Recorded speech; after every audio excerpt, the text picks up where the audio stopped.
المضطهدة مقهورة حقها مغصوبة إرثها مرغوضة ظلؤها فاطمة الزهراء سلام الله عليها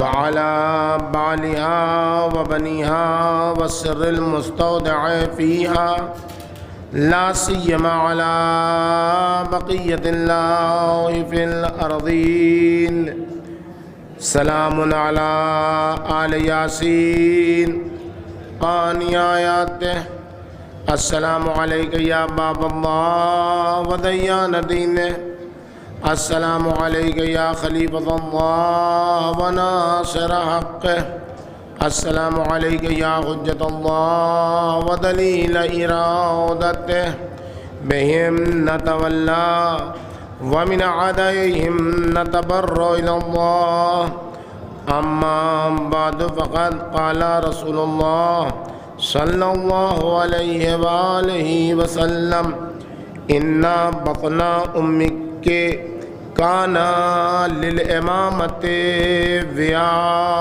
صلوات بھیجئے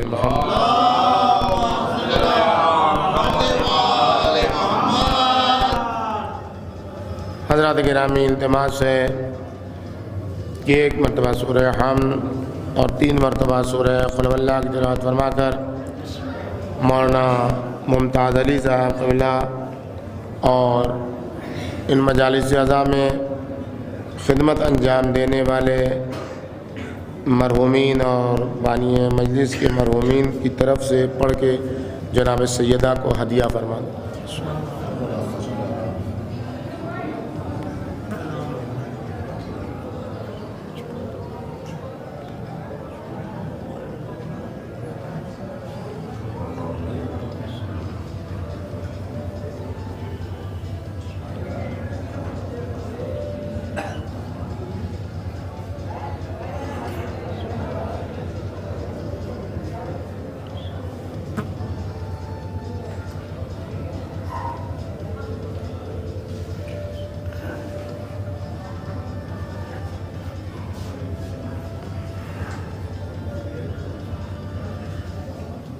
ایک صلوات بھیجیے اور محمد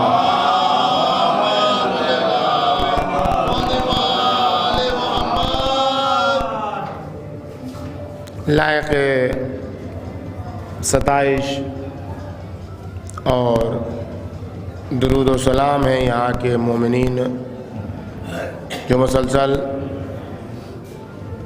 پے در پے یکے بعد دیگرے دن بھر سے مجلس ادا میں شرکت فرما رہے ہیں اور دل مجلس اعضاء کو مجالس اعضاء کو سن رہے ہیں. یقیناً مجلس اعضاء فاطمی تحریک کا ایک بنیادی رکن ہے اور اس بنیادی رکن کی تقویت نہایت ضروری ہے اور اس بنیادی رکن کی تقویت میں مزید اضافے کی ضرورت ہے. لیکن یہ بھی سمجھنا ضروری ہے کہ یہ رکن لازم ہے، رکن کافی نہیں ہے. ہماری مجبوری یہ ہے کہ ہم مجالس اعضاء کو شرط کافی سمجھ لیتے ہیں. مجالس اعضاء شرط لازم ہیں، شرط کافی نہیں ہے. جس طریقے سے نماز شرط لازم ہے، شرط کافی نہیں ہے.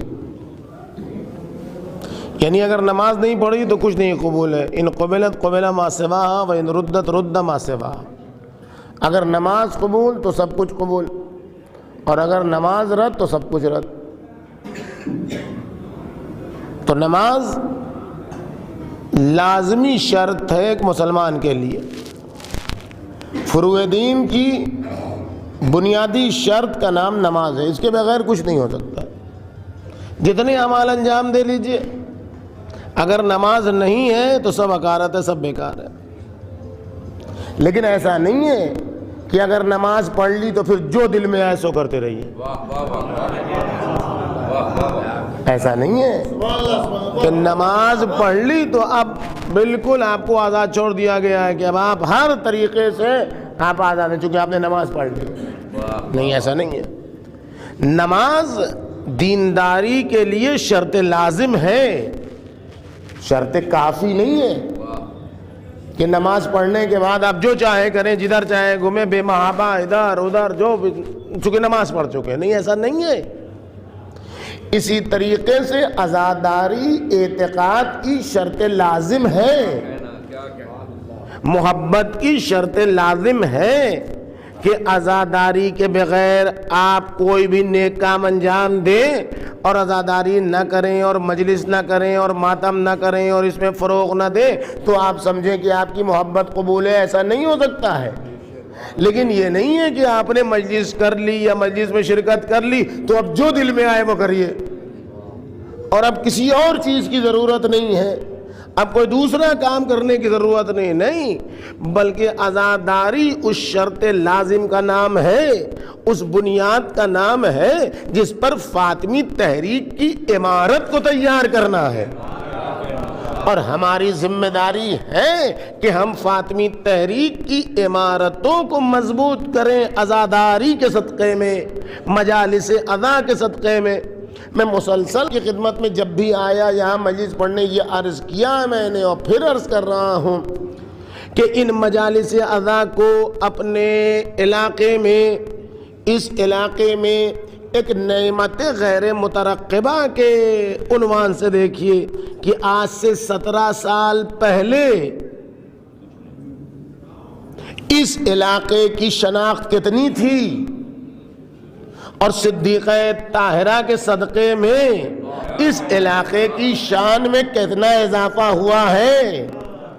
اگر صدیقہ طاہرہ نے اس علاقے کو شان بخشی ہے، عزت بخشی ہے، شرف بخشا ہے تو یہ کام ایک آدمی سے نہیں ہوگا کہ فلاں صاحب کی مجلس ہے، فلاں لوگ کی مجلس ہے، ان کی مجلس ہے، ان کی مجلس ہے. اس میں اگر بات رہی تو پھر عزاداری علاقے کی نہیں ہو پائے گی، پھر مومنین کی نہیں ہو پائے گی. اور جو کام مل کے مومنین نہیں کرتے ہیں اس میں دوام نہیں پیدا ہوتا ہے. اگر دوام پیدا کرنا ہے تو ان مجالس عزا کو اپنی مجلس سمجھیے، صدیقہ طاہرہ کی مجلس کو اپنی مجلس سمجھیے. جب تک یہ منتظر جعفری صاحب کی مجلس رہے گی اس وقت تک یہ کام آگے نہیں بڑھے گا. جب تک اس کو آگے بڑھانا ہے تو ہر ایک یہ سمجھے ایک منتظر جعفری کے ادارے کی مجلس نہیں ہے بلکہ تمام دلہی پور کے علاقے کی مجلس ہے. صلوات بھیجیے محمد.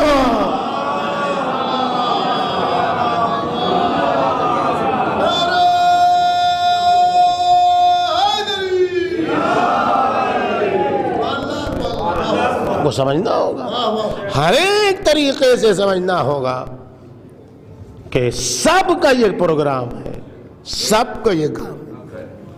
کوئی مجلس کر رہا ہے تو کوئی دوسرا کام کرے اسی سے جوڑ کے. کوئی مجلس کر رہا ہے تو کوئی انعامی مقابلے کا اہتمام کرے اسی پروگرام کے درمیان، کوئی کمپٹیشن رکھے. مجلس ہو رہی ہے تو اسی مجلس کے درمیان بچوں کے لیے پینٹنگ کا پروگرام رکھے. کوئی اٹھے جوان کہ اس پروگرام کے درمیان یہ بچے جو ادھر ادھر گھومتے رہتے ہیں، ٹہلتے رہتے ہیں، وہ ادھر چائے پی رہا ہے، وہ ادھر چائے پی رہا ہے، وہ اوپر جا رہا ہے، وہ نیچے جا رہا ہے، وہ ادھر، ایک کوئی ہو جوان کہ جو ان بچوں کو سمیٹ کے ان کے لیے کمپٹیشن رکھے. وہ دن بھر بچے خاکہ لکھتے رہے، پینٹنگ کرتے رہے، جناب فاطمہ زہرا سلام اللہ علیہا سے آشنا ہوتے رہے، اس لیے کہ یہ بچہ جو یہاں پہ بیٹھا ہے، یہاں پہ بیٹھا ہے، اس کو ابھی مجلس سمجھ میں نہیں آ رہی ہے، یہ ابھی تھوڑی دیر بیٹھے گا، تھوڑی دیر کے بعد پھر یہاں گھومے گا، وہاں گھومے گا، وہاں گھومے گا، یہاں چائے پیے گا، وہاں بات کرے گا، وہاں چلا جائے گا۔ تو یہ ذمہ دار فقط اور فقط مجلس آرگنائز کرنے والا نہیں ہے کہ وہ مجلس بھی آرگنائز وہی کرے، بچے کو بھی وہی سمیٹے، جوانوں کو بھی وہی سمیٹے، اور تو سب وہی کرے، ایسا نہیں ہو سکتا ہے۔ کچھ جوانوں کو اٹھنا پڑے گا، بچوں کو سمیٹنا ہوگا، پینٹنگ کا پروگرام رکھنا ہوگا تاکہ بچوں کے ذہن میں، شعور میں فاطمہ زہرا کی پینٹنگ میں رنگ بھرے تو ان کے وجود میں فاطمی رنگ بھرتا چلا جائے۔ صلوات محمد۔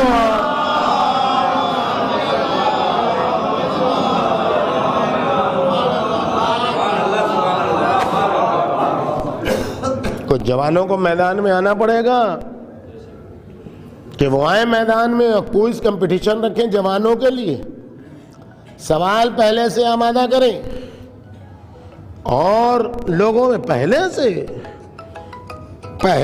سوال آمادہ کریں اور سوال دیں اور جواب بھی ساتھ میں دیں، اور جواب ساتھ میں دینے کی صورت میں اس طریقے سے معاشرہ سازی کریں کہ وہ پہلے سے بیداری ہو، ہر ایک ان سوال کی تلاش میں ہو، جواب کو حاصل کرے، پھر اس کے سوال جواب ہو، پھر اس کے نتائج بیان ہو، پھر اس کے بعد اس کا انعامی مقابلہ ہو۔ یہ ایک آدمی نہیں کر سکتا ہے، یہ اسی وقت ہو سکتا ہے جب ہر آدمی پروگرام کو اپنا پروگرام سمجھے۔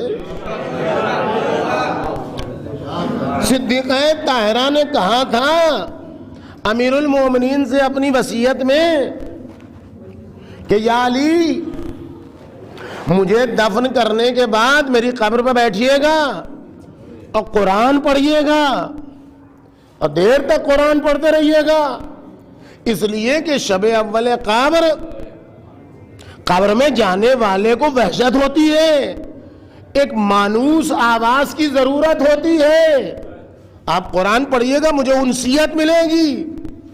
تو ایک جوان اٹھے، کچھ جوان اٹھے جو شام شہادت میں نماز مغربین کے بعد سیدہ مرضیہ کو ہدیہ کرنے کے لیے قرآن خوانی کا اہتمام کریں کہ سیدہ ہم کو سب کچھ دے رہی ہیں، ہمارا وجود سیدہ کا رہین منت ہے، ہماری آنکھیں سیدہ کی رہین منت ہے، اور ہماری تو کوئی حقیقت ہی نہیں ہے، کائنات کا ذرہ ذرہ سیدہ کا رہین منت ہے، بہم قامت الارض والسماء، انہی کے صدقے میں آسمان قائم ہے، انہی کے صدقے میں زمین قائم ہے، تو جس کے صدقے میں کائنات کا ذرہ ذرہ کھا رہا ہے اور ہم خصوصی نعمت سے سرفراز ہیں، تو ہماری ذمہ داری ہے، ہمارا وظیفہ ہے، ہمارا فریضہ ہے، ہماری ڈیوٹی ہے کہ جب بی بی کہہ رہی ہے کہ مجھے قرآن پسند ہے، میرے اوپر آ کے قرآن پڑھیے گا قبر میں ڈالنے کے بعد، دفن کرنے کے بعد، تو کچھ جوان اٹھے اور شام شہادت قرآن خوانی کا اہتمام کر کے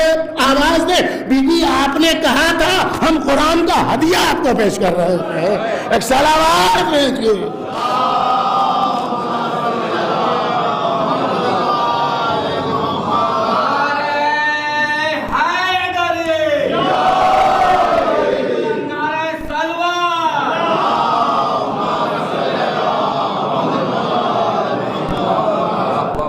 بیدار ہوں، بیدار۔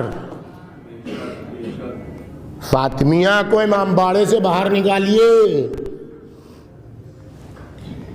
امام باڑے میں جو فاطمیہ ہے وہ ہم آپ سے مخاطب ہیں، ہم سے مخاطب ہیں۔ فاطمیہ کو امام باڑے سے سیکھ کے فاطمیہ کیا ہے، امام باڑے سے باہر نکالیے، سڑکوں پر لائیے،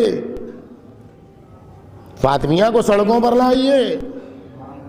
یہ جو اطراف کے لوگ ہیں ان کو ہی معلوم ہو جناب سیدہ کون تھیں، ان کو ہی پتا چلے کہ فاطمیہ کی اہمیت کیا ہے، ان کو بھی پتا چلے کہ فاطمہ زہرا کیسے خدمت کرتی تھی اپنے گھر پر آنے والوں کو ہی، کیسے پتا چلے گا؟ روز شہادت ہیلتھ کیمپ رکھیے، ہیلتھ کیمپ وہ مقصد ہے کہ جس میں سب آئیں گے، ہندو کی شرط نہیں ہے، مسلم کی شرط نہیں ہے، سکھ کی شرط نہیں ہے، عیسائی کی شرط نہیں ہے، بیماروں کو صحت دینے کی تمنا، مریضوں کی صحت کی تمنا وہ بین الاقوامی مقصد ہے کہ جس کے ذریعے سے دنیا اپنے اپنے فائدے ذاتی حاصل کرتی ہے. تم کو اللہ نے موقع دیا ہے فاطمیہ کا بہترین روز شہادت ہیلتھ کیمپ رکھو اور دنیا کے تمام لوگوں کو بتاؤ اور پہنچاؤ کہ نبی کی ایک بیٹی تھی جسے رولا رولا کے مارا گیا, جسے ستا ستا کے مارا گیا, اس کے باوجود بھی اس نے خدمت خلق کو نہیں چھوڑا.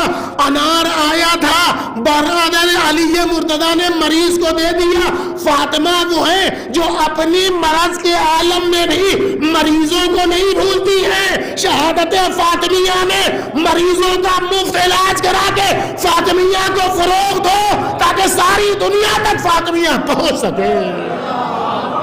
سارا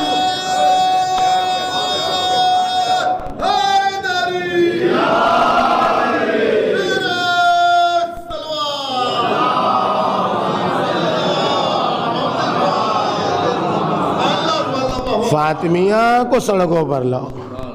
فاطمیہ میں یہ حسینیہ بیت الحزن فقط بیت الحزن نہ بنا رہے, ہر گھر بیت الحزن رہے. اگر حسینیہ بیت الحزن فقط بیت الحزن رہ گیا تو یہ کوئی بڑی بات نہیں ہے. جہاں پروگرام ہوتا ہے کچھ بینر لگتے ہی ہیں, کچھ ہوتا ہی ہے. حسینیہ بیت الحزن فقط بیت الحزن نہ رہے, ہمارا گھر بھی بیت الحزن لگنے لگے. اس لیے کہ علی مرتضیٰ نے گھر کے اندر بیت الحزن نہیں بنایا تھا, علی مرتضیٰ نے بقیع قبرستان میں بیت الحزن بنایا تھا. اور بیت الحزن توڑا گیا. جن لوگوں نے بیت الحزن توڑا ہے ان کے منہ پر تماچا لگانے کا بہترین طریقہ یہی ہے, گھر گھر کو بیت الحزن بنا دو, فاطمیہ کا پرچم لگاؤ کہ محمد کی بیٹی کو مارا گیا ہے. صلوات محمد.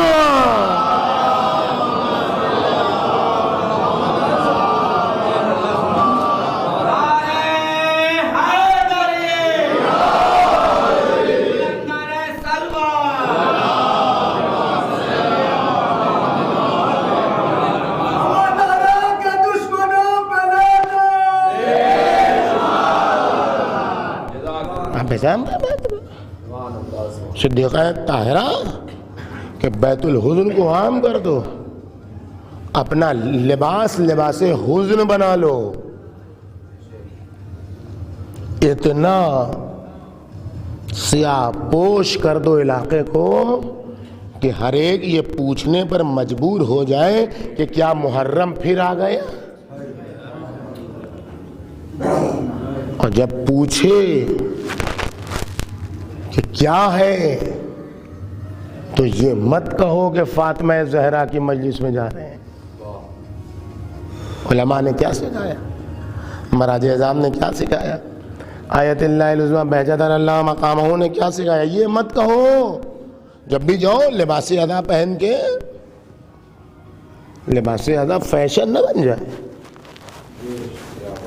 اب تو کالا لباس چوتھی میں بھی لوگ پہن رہے ہیں, ولیمے میں بھی دولہا جو ہے وہ کالا کوٹ پینٹ پہن رہا ہے. اس کی بات نہیں ہو رہی ہے. وہ جس سے عزا کا پتہ چلے کہ دوسرا متوجہ ہو اس کو بناؤ. اور جب پوچھے کیا سبب ہے تو یہ مت کہو کہ فاطمہ زہرا کی مجلس میں جا رہے ہیں, بلکہ یہ کہو کہ بنت رسالت کی عزاداری میں جا رہے ہیں, بنت محمد کی عزاداری میں جا رہے ہیں, بنت مصطفیٰ کی عزاداری میں جا رہے ہیں. تاکہ ہر مسلمان کے ذہن میں یہ سوال پیدا ہو کہ فقط شیعہ مسلمان نہیں ہے جو رسول کی بیٹی کی عزاداری منائے, بلکہ جو بھی لا الہ الا اللہ محمد رسول اللہ کہتا ہے اس کی ذمہ داری ہے کہ فاطمہ کے غم میں غمزدہ ہو اگر مصطفیٰ کو پرسا دینا چاہتا ہے. صلوات پر محمد.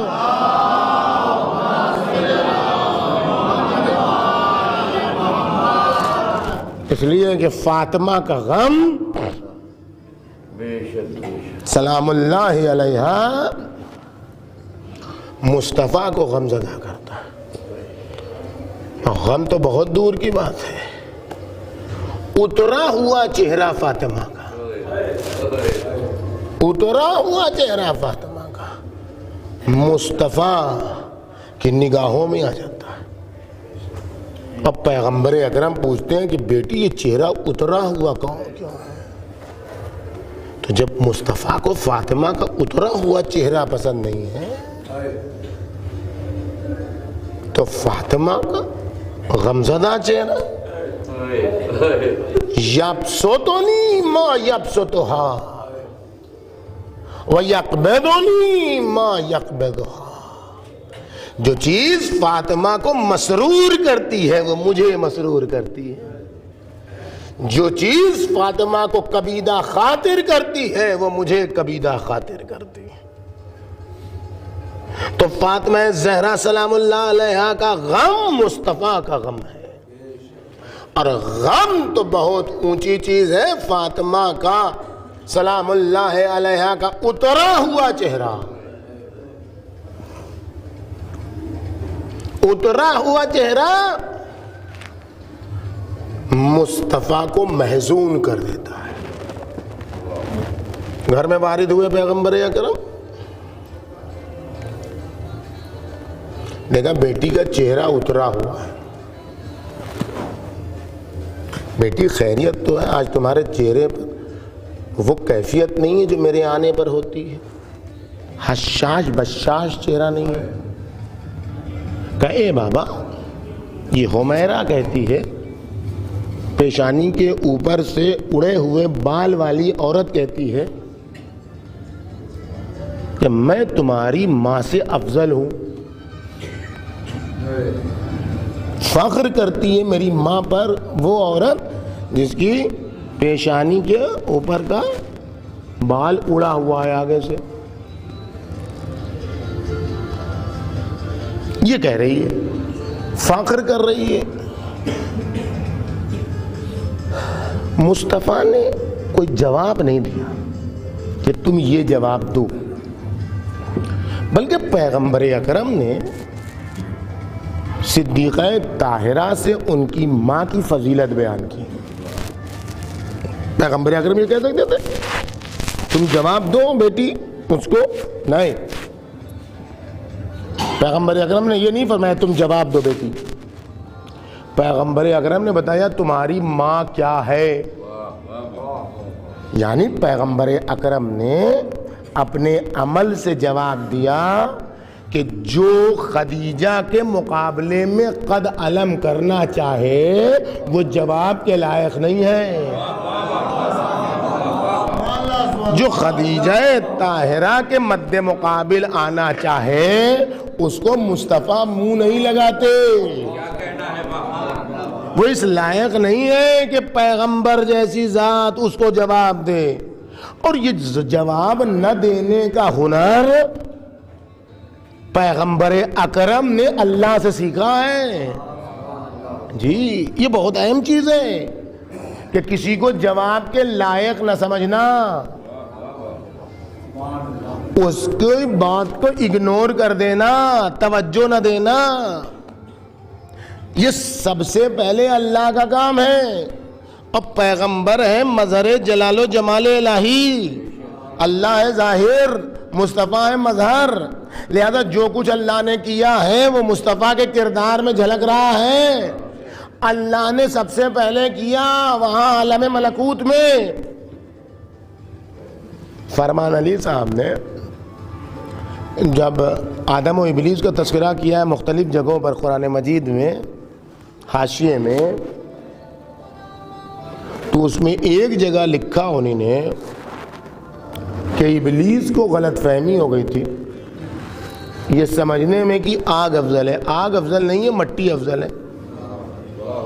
مٹی کو آگ پر 10 فضیلتیں حاصل ہیں، یہ ہے، پڑھیے گا جا کے، وہ نہیں سمجھ پایا۔ یہ بتائیے آپ کہ فرمان علی صاحب کو معلوم ہے کہ مٹی کو فضیلت ہے آگ پر، اللہ کو معلوم نہیں تھا؟ ہاں اب بولیے، اللہ کو معلوم تھا کہ نہیں معلوم تھا؟ معلوم تھا۔ تو اللہ کو ابلیس کو سمجھانا چاہیے تھا. 6000 سال عبادت کی ہے اس نے. اللہ کو سمجھانا چاہیے تھا نا کہ ابلیس تو سمجھ نہیں پایا ہے, تو انا خیر منہ, تو نے غلط کہا ہے بھائی. دیکھیں مٹی کی یہ فضیلت ہے, مٹی کی یہ فضیلت ہے, مٹی کی یہ فضیلت, تو سمجھ نہیں پایا ہے. پورے قرآن کو آپ تلاش کر جائیے, ایک جگہ اللہ نے کہا ہو, سمجھایا ہو, اب سمجھ لو. کہیں نہیں سمجھایا اللہ نے, ابلیس کو کہیں نہیں سمجھایا آپ نے. اللہ نے کیا فخرج مذموما مدحورا لعنتی, نکل جا میری لعنت ہے. اے اللہ سمجھا دے, یہ بچ جائے گا جہنم میں, تو کسی کو ڈالنا نہیں چاہتا تو اس کو بھی تو بچا لے گا. نہیں, ہر ایک کو بچایا نہیں جاتا ہے. کچھ لوگ ایسے ہوتے ہیں جو جواب کے لائق نہیں ہوتے.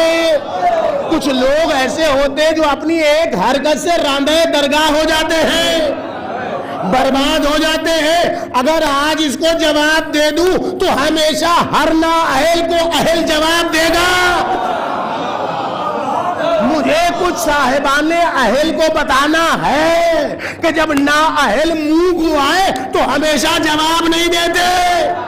سلامات بھیجیے پر محمد.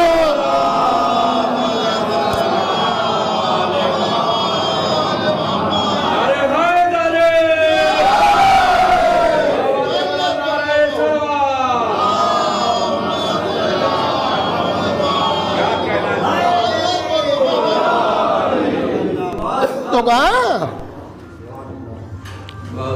کوئی جواب نہیں کہ یہ کون ہے اور کیا کہا اور اس کی برائی ہے, وہ کچھ نہیں, یہ لائق ہی نہیں ہے کہ منہ لگائی جائے.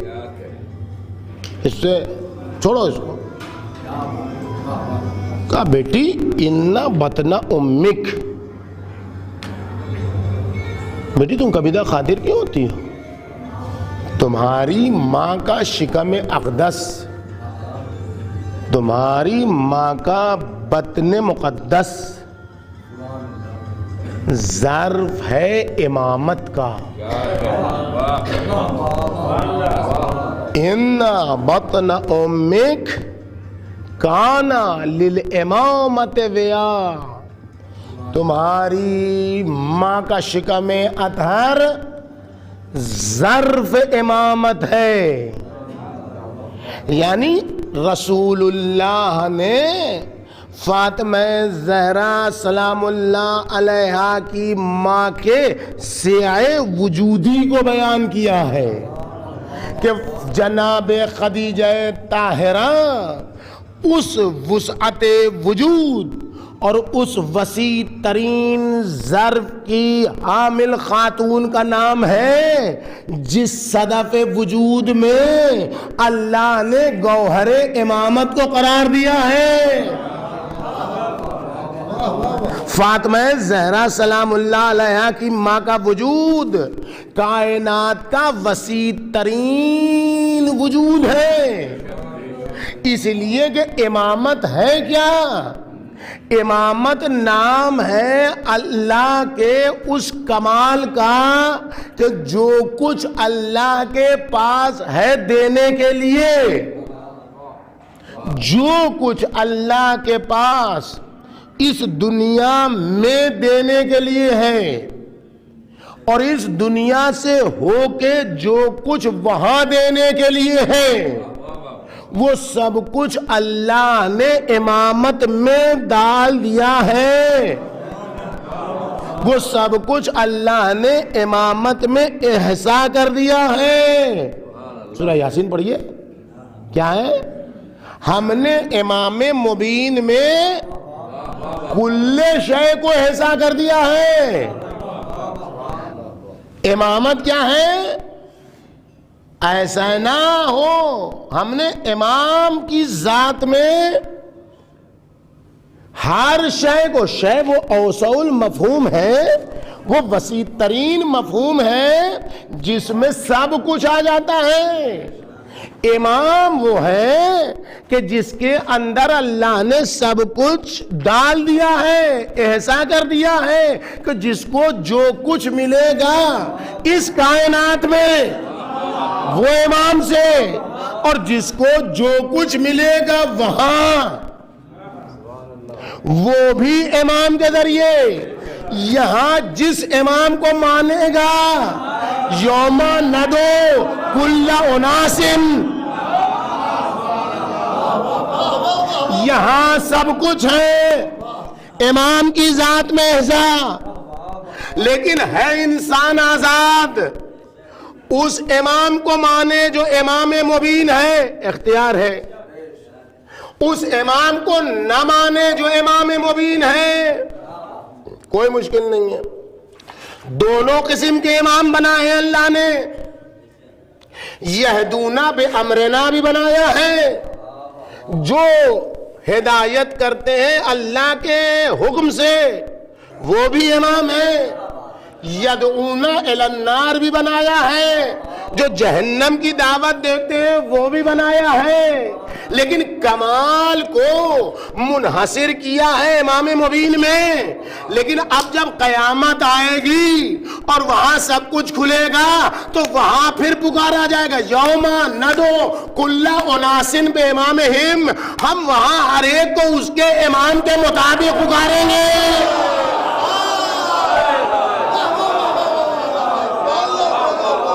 ہمیں تو کوئی ڈر نہیں، ہمیں تو کوئی خوف نہیں، ہمیں تو کوئی تکلیف نہیں، ہمیں تو کوئی حزن و ملال نہیں. ہم نے جس کو یہاں امام مانا ہے، علی سے لے کے مہدی دورہ تک،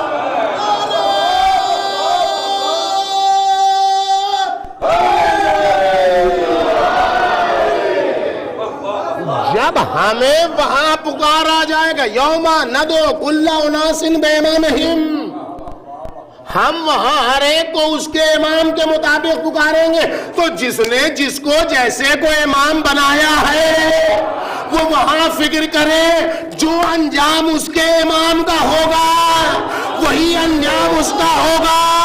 اور ہم علل اعلان کہتے ہیں، اس دلہی پور کے ممبر سے کہتے ہیں، اس 1446 کے فاطمیہ سے کہتے ہیں کہ ہمیں اللہ منظور ہے، جو حال علی کا ہوگا وہی ہمارا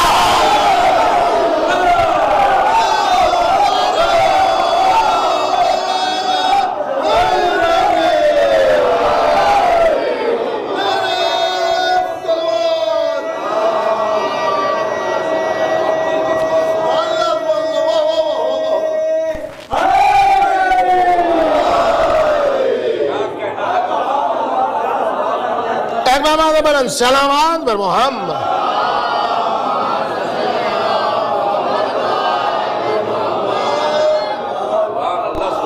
فاطمہ زہرا کی ماں کا سیاہ وجود، ظرف وجود، صدف وجود اتنا وسیع ہے کہ وہ امامت کا ظرف ہے. امامت کا ظرف ہے. امامت ہمارے زمانے میں امیر المومنین سے شروع ہوتی ہے. البتہ رسول خدا بھی امام ہے، لیکن جو رسول اللہ کے بعد حضرت ابراہیم بھی امام تھے، سب ساری امامت، لیکن جو ہمارے زمانے میں امامت ہے وہ حضرت علی سے شروع ہوتی ہے، امام زمانہ پر ختم ہوتی ہے. امام زمانہ کون ہے؟ سیاہ وجودی امام زمانہ کو سمجھیے. تب جس ظرف میں یہ امامت آئی ہے اس ظرف کی وسعت سمجھ میں آئے گی. جو ذات اس ظرف میں ڈالی گئی ہے، جب اس ذات کی وسعت سمجھ میں آ جائے گی، سمجھ میں نہیں آئے گی لیکن کسی حد تک نزدیک ہو گئی اگر، تو یہ آپ سمجھ لیجئے. یعنی امام زمانہ کی وسعت کیسے سمجھ میں آ جائے گی ہمارے ناقص ذہن، لیکن قریب ہونے کی حد تک. مظروف یعنی جو اس ظرف خدیجہ میں جس کو ڈالا گیا ہے اس کی وسعت جب سمجھیے گا تب ظرف خدیجہ کی وسعت سمجھ میں آئے گی. یہ خدیجہ. امام زمانہ کون؟ امام زمانہ وہ کہ جو تمام عالم امر و عالم خلقت کے نچوڑ ہیں. امام زمانہ کون؟ جو شربت وجود ہیں. امام زمانہ کون؟ جو اسارے وجود ہیں، جو کچھ اللہ نے جس کو دیا ہے وہ سب بیک وقت امام زمانہ کی ذات میں انڈیل دیا ہے۔ جتنے پھول اللہ نے بکھیرے تھے، جتنے گلہائے خلقت اللہ نے بکھیرے تھے، جب ان سب کو نچوڑ کے عطر کی شکل دی ہے تو اس عطر وجود کا نام مہدی دورہ ہے۔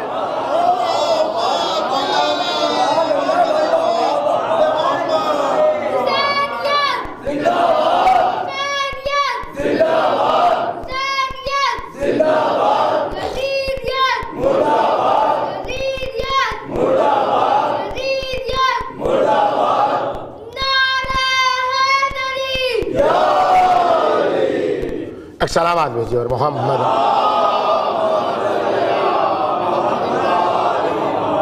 امام زمانہ کون؟ خود بیان کیا۔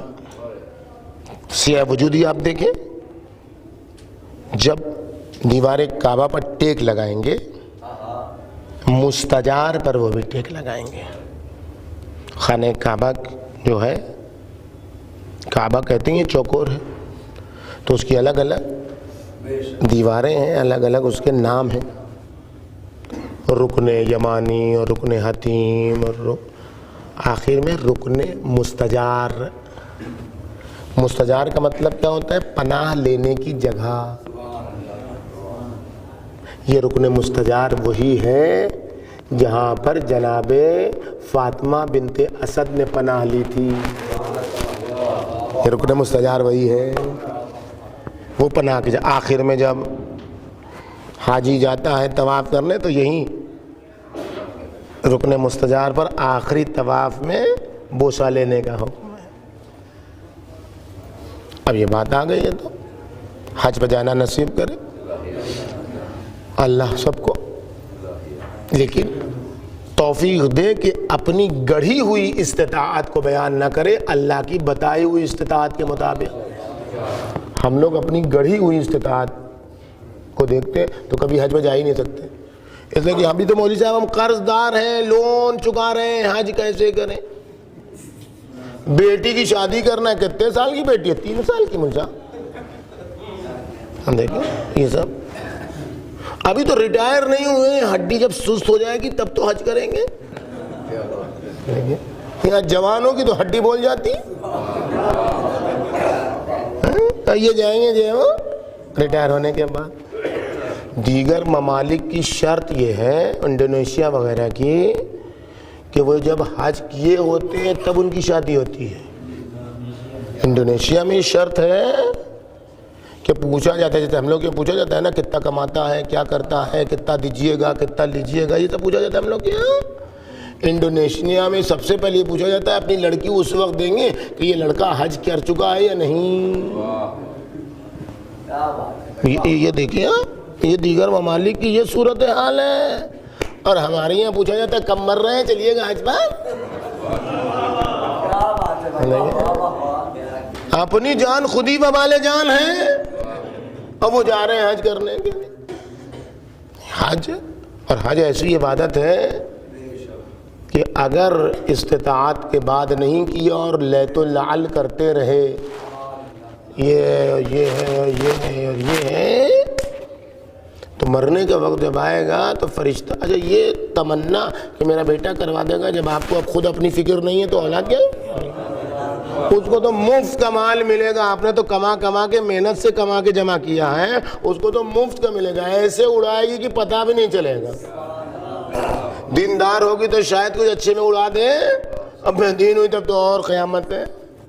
تو اس پر بھروسہ نہ کیجیے کہ بچہ میرا کروا دے گا، کچھ نہ کرے گا بچہ۔ کیوں نہیں کرے گا؟ اس لیے کہ جب آپ کو اپنا درد خود ہی نہیں ہے تو دوسرے کو کیا درد ہوگا؟ اچھا مریے گا جب استطاعت رکھنے کے باوجود نہ جانے کی صورت میں، تو فرشتہ کہے گا بسم اللہ مرنا ہے، لیکن موت یہودین اور نصرانیہ، نیتن یاہو کے مذہب پر مرو، محمد کے مذہب پر نہیں مر سکتے۔ ٹرمپ کے دین پر مرو، مصطفیٰ کے دین پر نہیں مر سکتے۔ یہودی مرو یا نصرانی مرو، مسلمان نہیں مر سکتے۔ یہ ہے حج. اور اس حج کا جو کمال ہے آخری شوط میں، آخری چکر میں، وہ ہے مستجار. اور اس مستجار پر جب مولا آئیں گے تو ٹیک جب لگائیں گے اور اس وقت جب رب اللسان ہوں گے تو آواز دیں گے الا من ارادہ ان ینظر الی آدم وشیس فہا انا ذا آدم وشیس. لوگوں جو یہ دیکھنا چاہتا ہے کہ آدم کون ہے اور شیس کون ہے تو میں ہوں آدم، میں ہوں شیس. الا من ارادہ ان ینظر الی نوح وسام فہا انا ذا نوح وسام. اے لوگو جو نوح اور ان کے جانشین سام کو دیکھنا چاہتا ہے میں ہوں نوح، میں ہوں سام. الا من ارادہ ان ینظر الی ابراہیم و اسماعیل، جو ابراہیم اور اسماعیل کو دیکھنا چاہتا ہے فہا انا ذا ابراہیم و اسماعیل، میں ہوں ابراہیم، میں ہوں اسماعیل. ارادہ من ان ینظر الی موسیٰ و ہارون فہا انا ذا موسیٰ و ہارون، جو موسیٰ و ہارون کو دیکھنا چاہتا ہے تو میں ہوں موسیٰ اور ہارون. الا ومن ارادہ ان ینظر الی عیسیٰ و شمعون، دیکھو لوگو جو عیسیٰ اور شمعون کو دیکھنے کی تمنا رکھتا ہے فہا انا ذا عیسیٰ و شمعون، میں ہوں عیسیٰ، میں ہوں شمعون. الا من ارادہ ان ینظر الی محمد و علی فہا انا ذا محمد و علی، جو محمد مصطفیٰ کو دیکھنا چاہتا ہے، جو علی مرتضیٰ کو دیکھنا چاہتا ہو، میں محمد مصطفیٰ، میں ہوں علی مرتضیٰ. الا ومن ارادہ ان ینظر الی حسن ابن علی، جو حسن ابن علی کو دیکھنا چاہتا ہے تو میں ہوں حسن ابن علی. الا من ارادہ الی الحسین، جو حسین کو دیکھنا چاہتا ہے وہ میں ہوں حسین. الا من ارادہ ان ینظر الی تسعۃ من ولد الحسین، جو حسین کے 9 بچوں کو دیکھنا چاہتا ہے تو ان 9 بچوں کے میں ہوں، یعنی علی ابن الحسین کو دیکھنے کی تمنا ہے تو میں ہوں علی ابن الحسین. محمد باقر میں ہوں، جعفر صادق میں ہوں، علی موسیٰ کاظم میں ہوں، علی ابن موسیٰ رضا میں ہوں، محمد تقی میں ہوں، علی نقی میں ہوں، حسن عسکری میں ہوں. جو کچھ ساری دنیا میں کمالات اللہ نے انھیلا ہے ان سب کو نچوڑ کے مجھ میں انھیل دیا ہے. اتنے وسیع ظرف کا نام ہے امام زمان، اور جس میں یہ ظرف آ جائے اس کا نام ہے خدیجہ طاہرہ.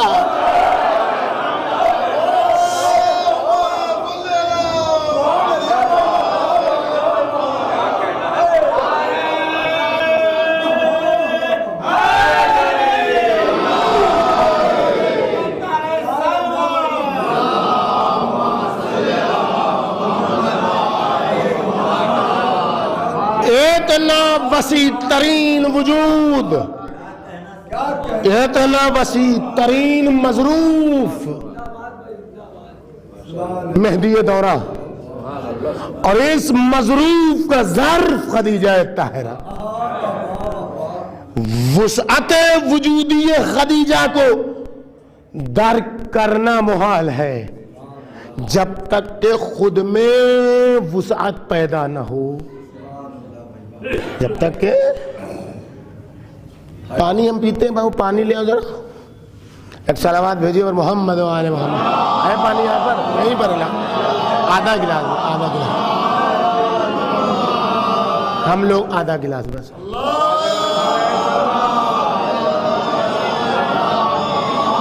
ہم لوگوں کی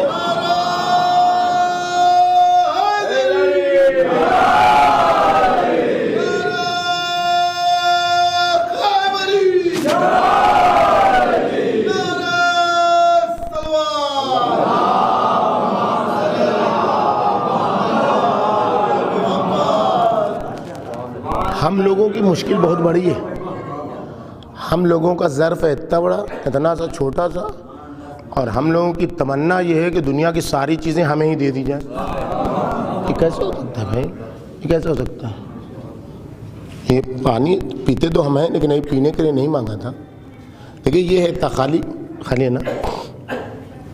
ابھی ہم اس بچے سے کہیں گے کہ اسے پانی بھر دو، من بھرنا بھر دو، تو یہ بھر دے گا اس کو، ٹھیک ہے نا، یہ بھر جائے گا. اور اس کے بعد ہم اس بچے سے کہیں کہ کہ تم اس میں 1 جگ پانی ڈال دو. یہ بھی مسکرانے لگا کہ مولانا مذاق کر رہے ہیں. کیا بات ہے، واہ واہ واہ. تو نہیں ڈالے گا.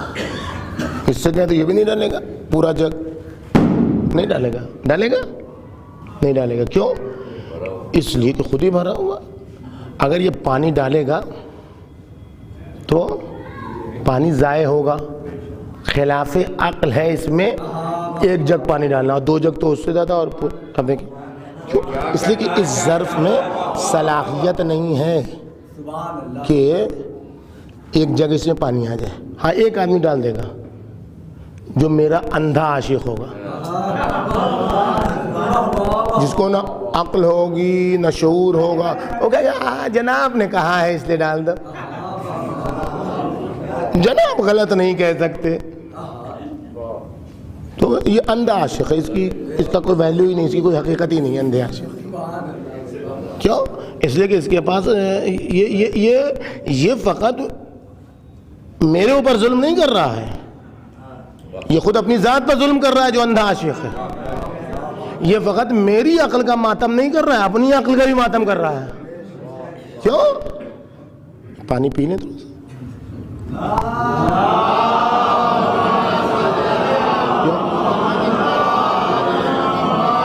ہماری تمنا ہے ہم خدیجہ طاہرہ کی معرفت حاصل کریں. ہماری تمنا ہے ہم صدیقہ طاہرہ کی معرفت حاصل کریں. تو معرفت حاصل کرنے کے لیے ظرف ہے اتنا سا. اور جو خدیجہ طاہرہ ہے وہ ہے امام زمانہ کی ذات کا ظرف. تو یہ کیسے سمائے؟ یعنی خدیجہ طاہرہ کا ظرف اتنا وسیع کیسے ہوا؟ پہلے یہ سمجھنے کی ضرورت ہے. پہلے یہ سمجھیے خدیجہ طاہرہ کا ظرف اتنا وسیع کیسے ہوا کہ کانا للامامت ویا، کہ امامت کا ویا بن گیا، ظرف بن گیا، برتن بن گیا. کیسے؟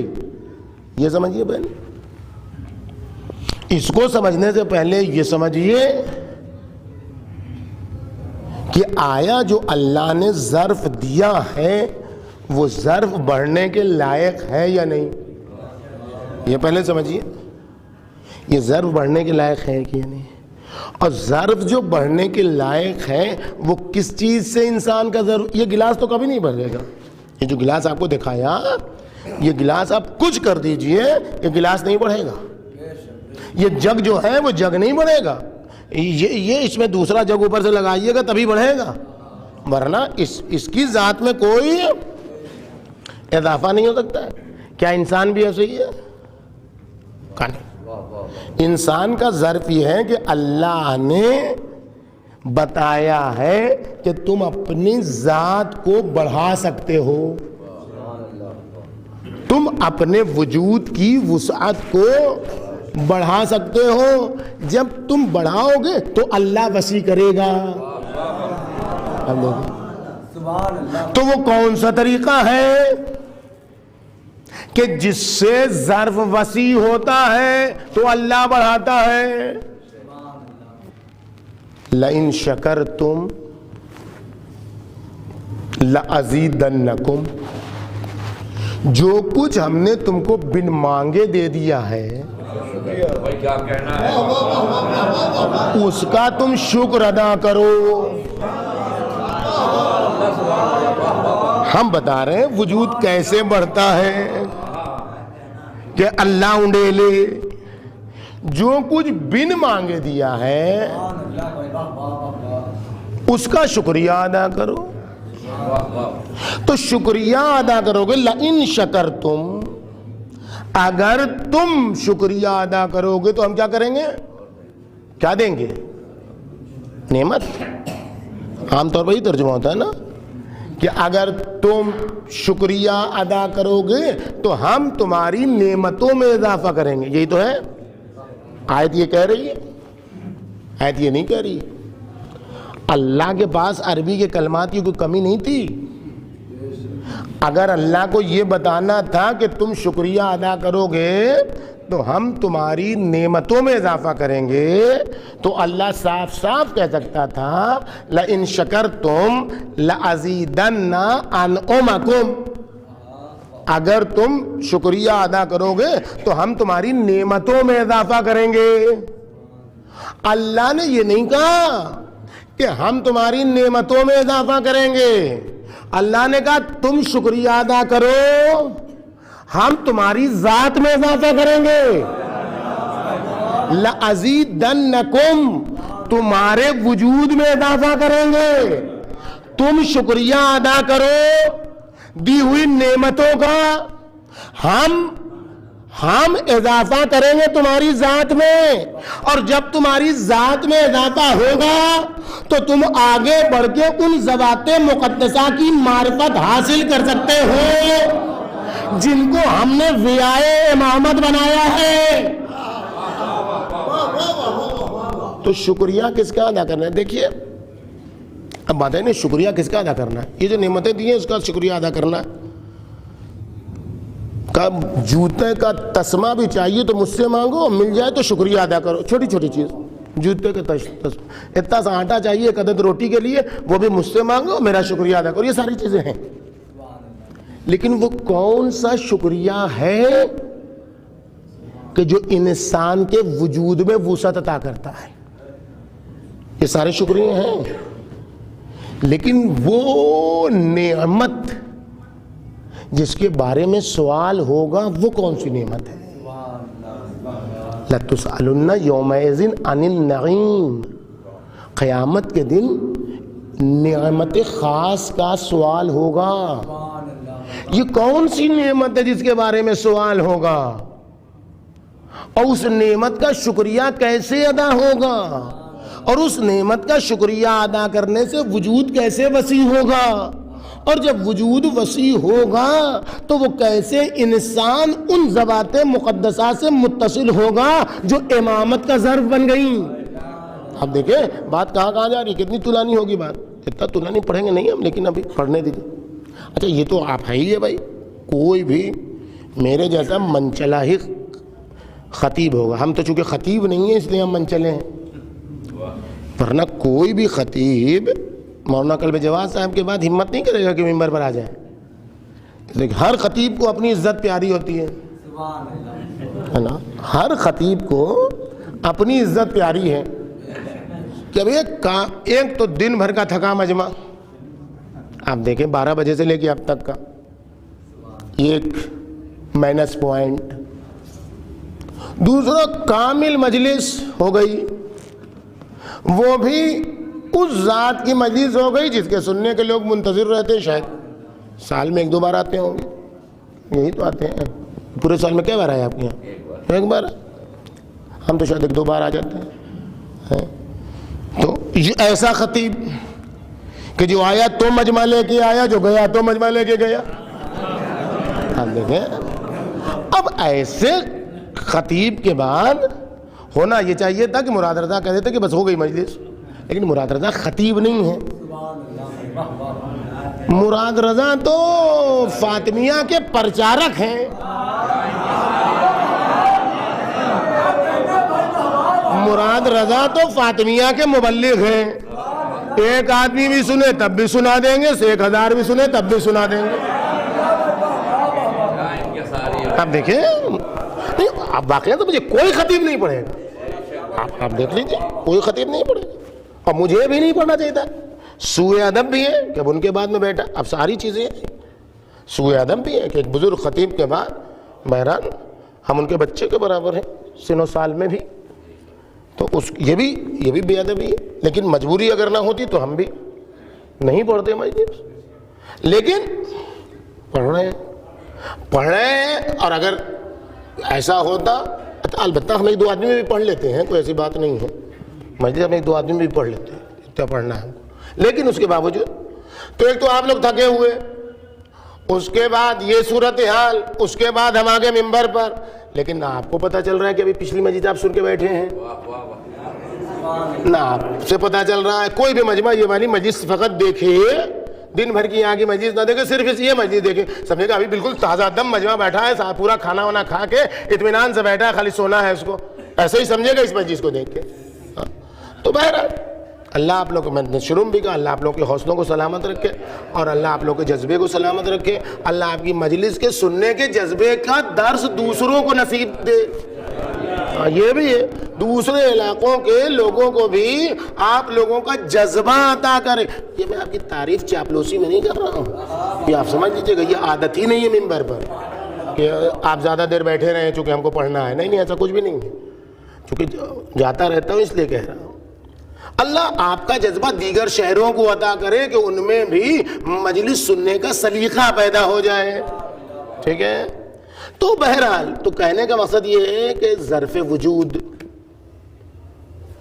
آٹا بھی چاہیے تو اللہ سے مانگو، شکریہ ادا کرو، لیکن قیامت کے دن جس نعمت سے کا سوال ہوگا، وقفوہم انہم مسئولون، روکو روکو روکو روکو، ان سے سوال کیا جائے گا، یہ کون سا قف قف ہے، اسٹاپ اسٹاپ، رکو رکو، یہ کون سی نعمت ہے کہ اس نعمت کی حقیقت اگر جان لی اور اس نعمت کا اگر شکریہ ادا کیا تو وجود میں وسعت پیدا ہوگی، اور جب یہ نعمت اس کا شکریہ ادا ہو جائے گا تو آٹے چاول سب کا شکریہ انسان ادا کر لے گا، سانس کا بھی شکریہ ادا کر لے گا۔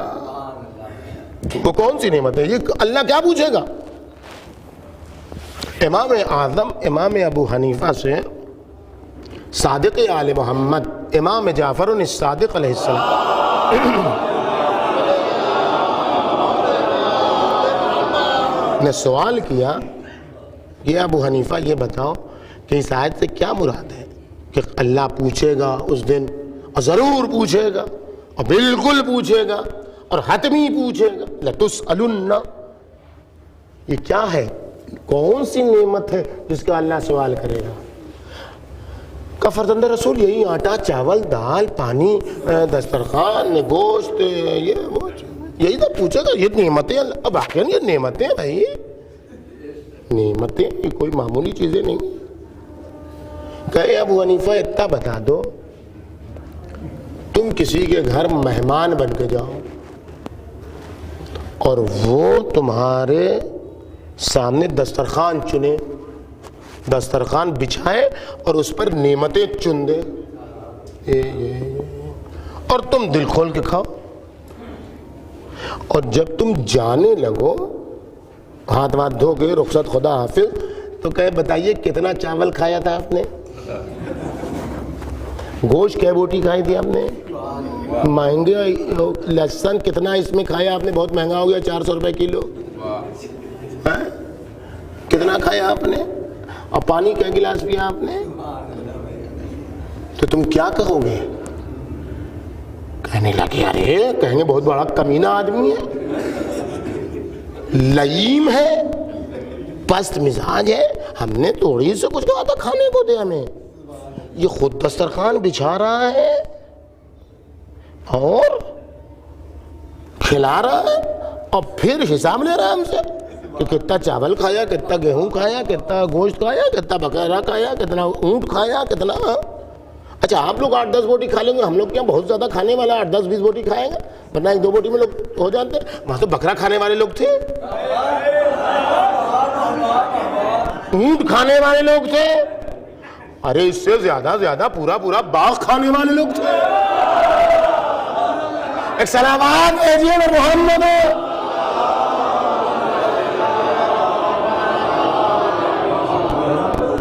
پوری انسانیت کھانے والے لوگ تھے۔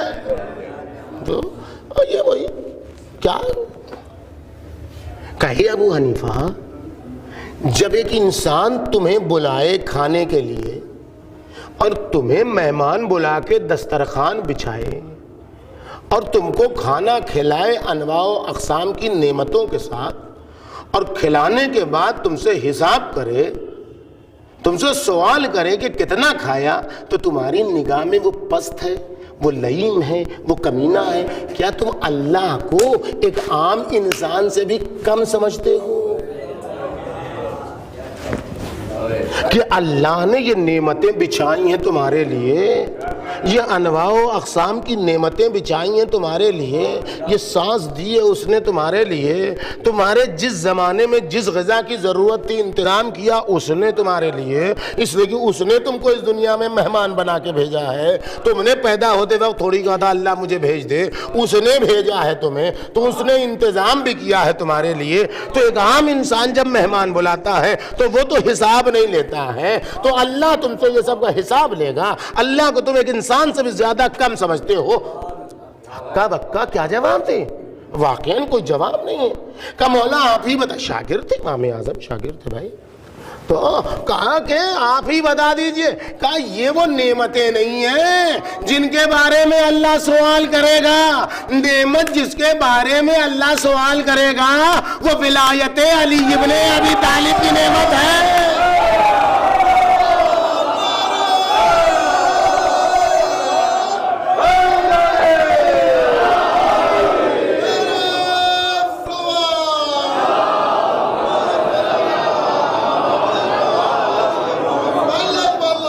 لَإِن شَكَرْتُمْ لَأَزِيدَنَّكُمْ، اب اللہ جو اضافہ کرے گا تمہاری ذات میں وہ آٹے چاول کی بنیاد پر نہیں، وہ ولایت کی جو نعمت دی ہے اس کے مطابق سوال کرے گا کہ یہ جو نعمت دی تھی ولایت کی، تو ولایت کے بعد آنکھوں کو ولایت مدار استعمال کیا کہ نہیں، پیروں کو ولایت ماب استعمال کیا کہ نہیں، ہاتھوں کو ولایت مدار استعمال کیا کہ نہیں، یہ مظلوم کے لیے اٹھا یا ظالم کی مدد میں؟ اللہ سوال کرے گا نعمت کے بارے میں، اور وہ نعمت کے ہر جز کے بارے میں سوال کرے گا کہ یہ سب کچھ میں نے تم کو دیا۔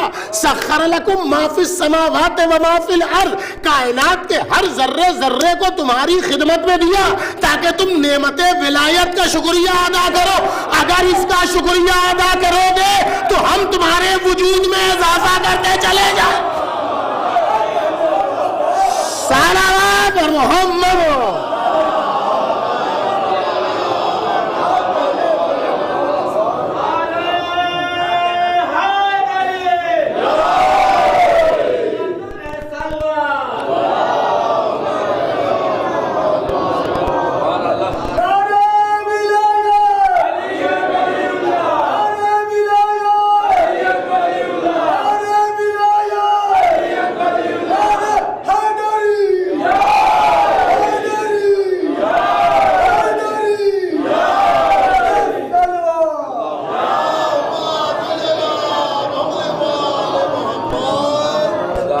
نعمت ولایت کا شکریہ ادا کیسے ہوتا ہے؟ ابھی تو ہم دیکھیں کہ ہم کو ان سے متصل ہونا ہے تو ہم اپنے آپ کو کیسے وسیع کریں، تب دیکھیں خدیجہ کا وجود کیسے وسیع ہوا۔ اگر اپنے آپ کو وسیع کرنا ہے تو نعمتوں کا شکریہ ادا کرنا ہے۔ نعمتوں کا شکریہ ادا کرنے کا طریقہ کیا ہے؟ نعمتوں کے شکریہ ادا کرنے کا طریقہ یہ ہے کہ جو کچھ بھی تمہارے پاس ہے اسے اپنا مت سمجھو۔ یہ بنیادی شرط ہے نعمتوں کے شکریہ کی کہ جو کچھ بھی تمہارے پاس ہے اس کو اپنا نہ سمجھو۔ جب اپنا نہیں سمجھو گے، کسی نے دیا ہے سمجھو گے تو خود بخود اینٹھن ختم ہو جائے گی، خود بخود گھمنڈ ختم ہو جائے گا، خود بخود افتخار ختم ہو جائے گا، خود بخود ہم چنین دیگری نیز ختم ہو جائے گا۔ جیسے ہی یہ ختم ہوگا تواضع پیدا ہوگا، انکسار پیدا ہوگا، خاکساری پیدا ہوگی، ویسے ہی اللہ تمہارے وجود میں وسعت عطا کرے گا۔ خدیجہ طاہرہ کے ظرف وجود کو اللہ نے اتنا زیادہ وسیع کیوں کیا؟ اور اس وسعت وجود میں اتنا بڑا مظروف، اس صدف وجود میں اتنا بڑا گوہر وجود کیوں رکھا؟ اس لیے کہ خدیجہ کے پاس جو کچھ تھا، خدیجہ کے پاس جو کچھ تھا وہ مصطفیٰ پر لٹا دیا، اور لٹانے کے بعد خدیجہ نے کبھی جتایا نہیں کہ ہم نے یہ دیا اور ہم نے وہ دیا۔ جب پیغمبر اکرم سے دیکھیں مجلس جناب سیدہ تک نہیں پہنچ پائے گی، یہ جناب خدیجہ ہی کے بارے میں کیا ملا وہ بات رہ جائے گی ہماری۔ یہ سن لیجیے، یہ خدیجہ طاہرہ جن کے ظرف وجود میں فاطمہ آئی ہیں، پورے ائمہ تو یہاں نہیں آئے نا، حضرت علی سے لے کے امام زمانہ تک تو اس میں نہیں آئے نا، اس میں تو آئی ہیں فاطمہ۔ ان فاطمہ کو امامت کا گوہر کہا گیا ہے، آپ اس کو سمجھیے۔ تو خدیجہ کے ظرف وجود میں یہ صلاحیت کیسے پیدا ہوئی کہ ام الائمہ کا گوہر اس ظرف میں ڈال دیا جائے؟ اس صدف وجود میں ام الائمہ کا گوہر آئے، یہ کیسے ہوا؟ یہ ایسے ہوا کہ خدیجہ کے پاس جو کچھ بھی تھا، جو کچھ بھی تھا وہ خدیجہ نے لٹایا ہے، لوٹا نہیں ہے۔ آپ یاد رکھیے گا یہ جملہ، میں جملہ نہیں بولتا ہوں زیادہ کہ جملہ سنیں، جملے پہ کیا ہوتا ہے، لیکن یہاں پہ یہ یاد رکھیے گا، خدیجہ ام المومنین سلام اللہ علیہا واحد خاتون، امہات المومنین میں واحد خاتون،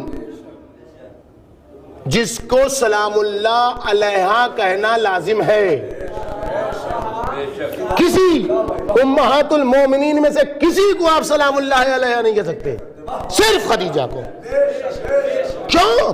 اس لیے کہ جب بھی مصطفیٰ کو سلام آیا اور جبرائیل لے کر آئے، ویسے ہی اللہ نے کہا میرا سلام خدیجہ کو پہنچاؤ، اور جبرائیل نے کہا نبی اللہ اس دنیا سے میں کیا طلب کروں گا، اس دنیا میں ہے کیا جو میں اس دنیا سے مانگوں، لیکن ایک طلب ہے اس دنیا سے۔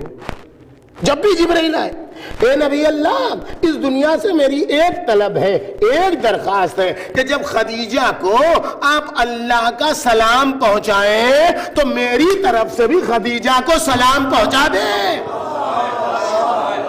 یہ ہے خدیجہ طاہرہ۔ اور دیکھیں نا، ہم لوگ جیسے لوگ جو ہے نا وہ زمانے کو بہت کوستے ہیں نا، ہم لوگ زمانے کو کوستے نہیں کوستے؟ ارے جناب آپ تو اے سی سے چلتے ہیں، پلین سے چلتے ہیں، فرسٹ اے سی سے چلتے ہیں، آپ لباس پہن کے چل سکتے ہیں۔ ہم لوگ سے پوچھیں، ہم لوگ کے ساتھ داڑھی رکھنے میں کتنی بڑی مشکل ہے، عورتوں کو پردے میں رکھنا کتنا مشکل ہے، پردہ کرنا کتنا مشکل ہے۔ مجلس میں آ جاتے ہیں پردے میں، یہی بڑی بات ہے۔ جس محلے میں رہتے ہیں، جس ماحول میں رہتے ہیں، جس علاقے میں رہتے ہیں، ایسا لگتا ہے کہ سارا عذاب زمانے کو ہوگا، ہم لوگ کو بالکل آزاد، جو سب مصیبت زمانے کی ہے، سب بہانے ہیں۔ خدیجہ طاہرہ کا زمانہ آپ جانتے ہیں کیا ہے، کیسا ہے؟ ایک جگہ میں نے یہ پڑھ دیا تو بعض لوگوں کی صفت مکھی کی صفت ہوتی ہے، مکھی کا کام یہ زخم پر بیٹھنا، اور زخم نہ ہو تو قریت کے زخم بنانا، یہ مکھی کی صفت۔ تو یہ جو کلپ بنانے والا مرض ہے مکھی کی طرح، پوری مجلس سے مکھی کی حد تک کلپ، وہ یہ کہہ دیا پڑھ دیا، یہ کیسے پڑھ دیا، تو خیر وہ بنی نہیں ہے کلپ، پڑھا بن بھی جائے تو ہم نے جو ابھی پڑھے وہ پڑھ دیا تو وہ ہو گیا۔ مراد رضا نے عالم کے خلاف پڑھ دیا، ہم نے پڑھا کیا؟ دیکھیے یہ اس قسم کی شیطنت دیکھیے، ہم نے پڑھا اب پڑھ رہا ہوں پھر کہ اس علم کو خاندان بنی ہاشم نے عزت بخشی ہے۔ یہ علی مرتضیٰ کے ہاتھوں میں، جعفر طیار کے ہاتھوں سے ہوتا ہوا جب ابو الفضل عباس تک پہنچا ہے تب اس کو عزت ملی ہے۔ یہ آپ اردو میں منفی اور نگیٹو معنی میں کہتے ہیں جھنڈا، اور اردو میں مقدس معنی میں کہتے ہیں علم۔ عربی میں چاہے پوزیٹیو ہو، چاہے نگیٹو ہو، چاہے مثبت ہو، چاہے منفی ہو، دونوں کو علم ہی کہا جاتا ہے۔ یہ آپ کہتے ہیں جھنڈے والے اور علم والے۔ یہ علم والے اور جھنڈے والے عرب کی اصطلاح نہیں ہے، عرب کی ایک ہی اصطلاح ہے، علم۔ تو جو خدیجہ طاہرہ کا زمانہ ہے وہ جھنڈے والی عورتوں کا زمانہ ہے، وہ علمدار عورتوں کا زمانہ ہے، وہ علم والی عورتوں کا زمانہ ہے۔ عورتوں کے گھر پر جن کی سرغنہ تھی ہندا جگر خارا، ہندا جگر خارا جھنڈے والی، پرچمدار، علمدار، جس کے گھر کی چھت پر لگا رہتا تھا علم۔ آپ اسے منفی معنی میں جھنڈا کہیے، لیکن عربی ہم بول رہے ہیں، اردو نہیں بول رہے۔ وہ جھنڈا، وہ علم اس کے گھر پر لگا رہتا تھا، وہ جب لہراتا تھا تو جتنے بد کردار تھے ان کی بد کرداریوں میں سیلاب آتا تھا، اور وہ جھوم جھوم کے اسی گھر کی طرف جاتے تھے جس کی پرچم دار تھی ہندا جگر خارا۔ آپ جانتے نہیں، ہم جانتے نہیں۔ رسول اللہ کا گھر، ابو سفیان کا گھر ایسے تھا، ہمسائے دیوار بے دیوار یوں، اسلام سے پہلے بھی اسلام کے بعد بھی۔ یہ روزانہ پتھر تراش تراش کے رسول اللہ کے گھر میں مارتا تھا، اور رسول اللہ نے باقاعدہ ایک چھت بنوائی تھی جو پتھر آنے پر نیچے نہیں آتی تھی، اسی سے ٹکرا کے ادھر ادھر ہو جاتی تھی۔ اور جس وقت یہ مارتا تھا رسول اللہ، جناب خدیجہ، رسول اللہ، یہ سب کے سب، حضرت علی، جناب فاطمہ زہرا، سب کو لے کے اسی کے نیچے رہتے تھے۔ اس ظالم اور اتنی بدکار تھی، ہم فقط سمجھتے ہیں کہ ظلم یہ سارا ہے سیدہ پر، نہیں۔ ایک شریف النفس، ایک غیرت مند عورت کے لیے، ایک غیرت مند مرد کے لیے سب سے بڑا ظلم یہ ہے جو مصطفیٰ نے دیکھا ہے، مصطفیٰ کی بیٹی نے دیکھا ہے، جو خدیجہ طاہرہ نے دیکھا۔ یہ ہندا جگر خارا مادرزاد برہنہ اپنے گھر کے دروازے پر پڑی رہتی تھی کہ جس کو بدکاری کرنا ہے بدکاری کرے۔ یہ ہے ہندا جگر خارا، تاریخ میں اٹھا کر دیکھیے، تمام مورخین نے لکھا ہے۔ ایسے جھنڈے والی عورتوں کے درمیان، ایسی بدکار عورتوں کے محلے میں رہنے کے باوجود، ایسے بدکردار لوگوں کے درمیان رہنے کے باوجود، خدیجہ طاہرہ کو کسی مسلمان نے طاہرہ کا لقب نہیں دیا ہے، کسی صحابی اور صحابیہ نے طاہرہ کا لقب نہیں دیا ہے۔ بدکردار نسلوں کے درمیان سے جو اپنی طہارت کا لوہا منوا لے اسے دنیا خدیجہ طاہرہ کہتی ہے۔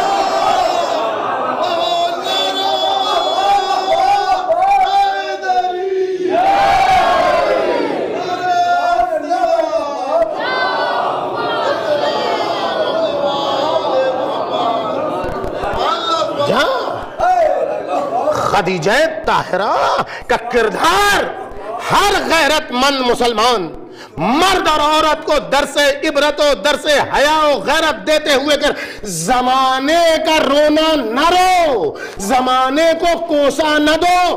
اگر غیرت مندوں کا جذبہ، حوصلہ، شجاعت، شہامت ساتھ دے اور وہ میدان ہمت میں اتر جائے تو نرغے کفر و شرک و بے غیرتی میں بھی اپنی طہارت کا لوہا منوا سکتے ہیں۔ صلوات بر محمد۔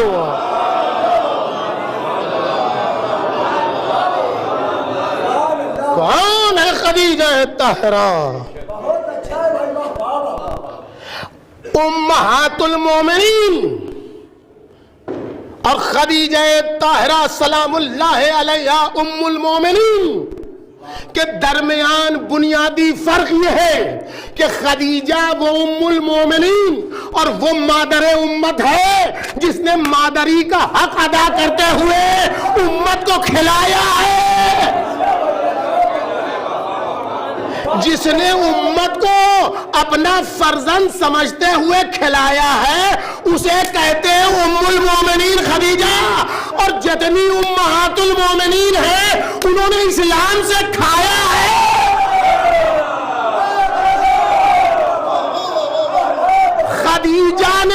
خدیجہ نے لٹایا ہے، امہات المومنین نے لوٹا ہے۔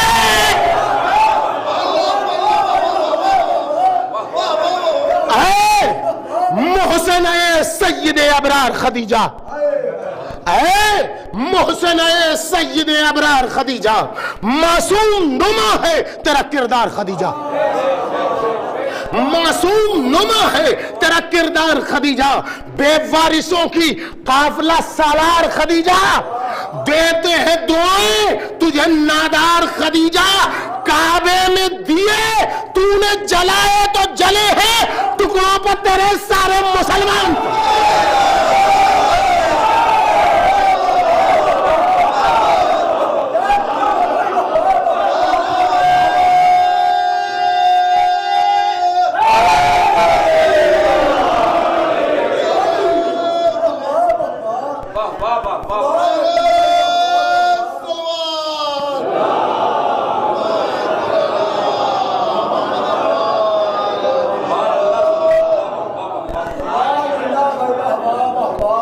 سب کچھ لٹانے کے باوجود خدیجہ جب پیغمبر جانے لگے، اب یہ کتنا مال تھا جناب خدیجہ کے پاس، وہ چھوڑیے، اس کو بحث نہیں کیجیے، اس کو چھوڑ دیجیے۔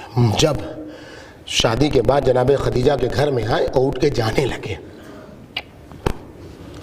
تو کہا ابن ام، جب تک مبعوث برسالت نہیں ہوئے تھے ابن ام کہتی تھی، اور جب رسالت سے مبعوث ہو گئے تو رسول اللہ کہنے لگے، رسول اللہ ابن ام۔ ابن ام کہاں جا رہے ہو؟ کہا گھر جا رہے ہیں والدہ کے والد کے۔ کہا نا، آج سے یہ گھر تمہارا ہے، المال مالک، اے مصطفیٰ یہ مال تمہارا ہے۔ پیغمبر اکرم نے بھی کہہ دیا خدیجہ اگر یہ مال ہمارا ہے تو یہ جان لو کہ یہ بچے گا نہیں، یہ مال یہ نہ سوچنا کہ بچ جائے گا، میں لٹاتا رہوں گا۔ قال مالو مالک۔ اور چھٹے امام جعفر صادق علیہ السلام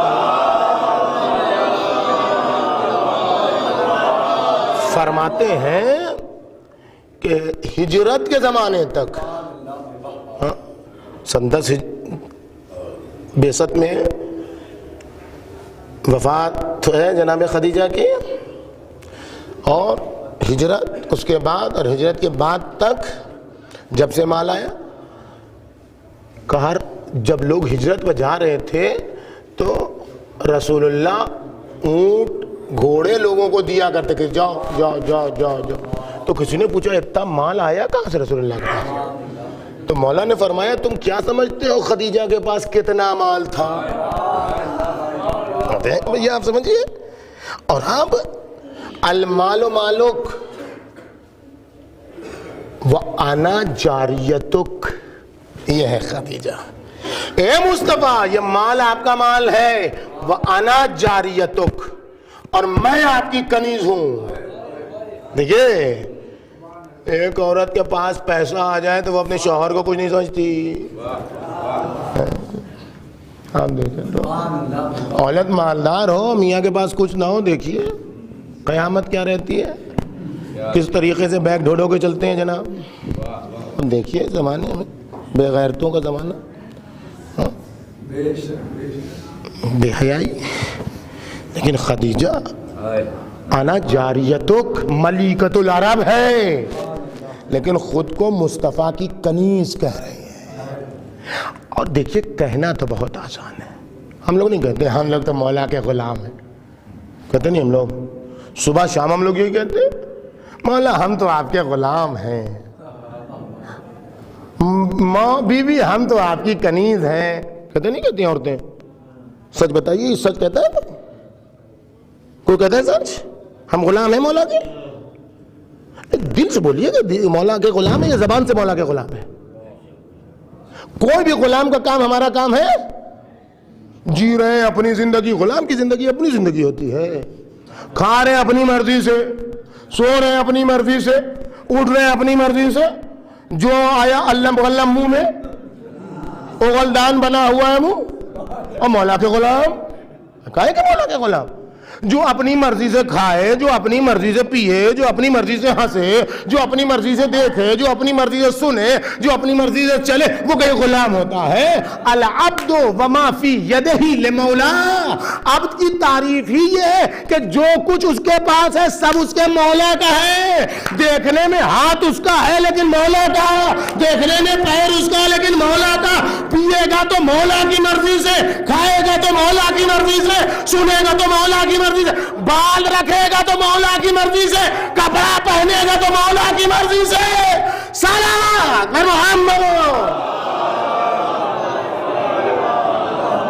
یہ سب تماشے کی باتیں کہ ہم لوگ غلام ہیں، وہ مان لیتے ہیں وہ لوگ، ان کا کرم ہے، ورنہ ہم میں غلامی کے کوئی اوصاف تھوڑی پائے جاتے ہیں۔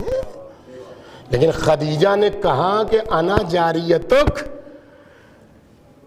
تو دکھایا کر کے اللہ جانا نصیب کرے سب کو حج و عمرے پر۔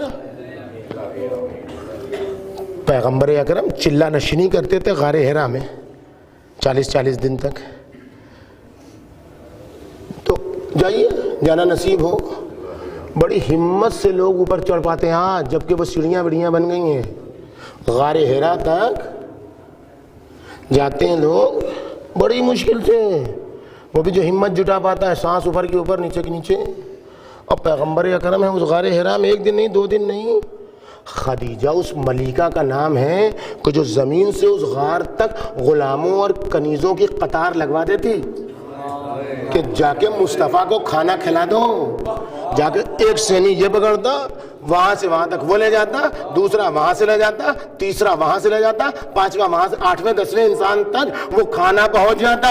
خدیجہ کی شان بھی معلوم ہو جاتی، خدیجہ کی عظمت بھی معلوم ہو جاتی، خدیجہ کی دولت بھی معلوم ہو جاتی۔ لیکن خدیجہ نے کہا تھا انا جاریتک، میں ہوں آپ کی کنیز۔ روزانہ کا خدیجہ کا دستور تھا، سینی پر کھانا رکھتی تھی، سر پر اس سینی کو رکھتی تھی اور لے کے اپنے پیروں سے غار حرا تک جاتی تھی، مصطفیٰ کو کھانا کھلاتی تھی۔ فقط زبان سے نہیں کہا تھا کہ کنیز ہو، ملکۃ العرب مصطفیٰ کی کنیز تھی۔ صلوات محمد۔ جب مصطفیٰ سب کچھ رکھتے ہوئے مصطفیٰ پر سب کچھ لٹا دیا تو ظرف وسیع ہوا، تب صدف وجود وسیع ہوا، اتنا وسیع ہوا، اتنا وسیع ہوا کہ اس میں گوہر ام الائمہ ڈالنے کی جگہ پیدا ہو گئی۔ اب گوہر ام الائمہ جو ودیت کیا گیا، زیارت مبسوطہ پڑھے، ہر شب جمعہ کو پڑھتے ہیں آپ، اس زیارت مبسوطہ کو آپ دیکھیے، اس میں کیا ہے؟ اسلاب شامخہ، ارحام مطہرہ، سب سلبوں سے ہوتے ہوئے آئے، حضرت آدم سے، طیب و طاہر نسل سے، پاکیزہ ارحام سے۔ لیکن جب ظرف وجود وسیع ہو جاتا ہے، سب کچھ لٹانے کی بنیاد پر، اپنے آپ کو فنا کرنے کی بنیاد پر، تو سب آتے ہیں اسلاب سے، ارحام سے۔ لیکن خدا کہتا ہے مصطفیٰ اس صدف وجود میں جو گوہر آئے گا وہ وہاں سے ہوتا ہوا نہیں آئے گا، اس کے لیے تم کو 40 دن تک صبر کرنا ہوگا، 40 دن تک خدیجہ سے دور رہنا پڑے گا، 40 دنوں تک روزہ رکھنا پڑے گا۔ 23ویں ماہ رمضان کو معراج ہوگی، معراج پر جاؤ گے، وہاں جا کے تم کو خود سے پھل توڑنا ہوگا، وہاں کھا کے آؤ گے۔ یہاں روزہ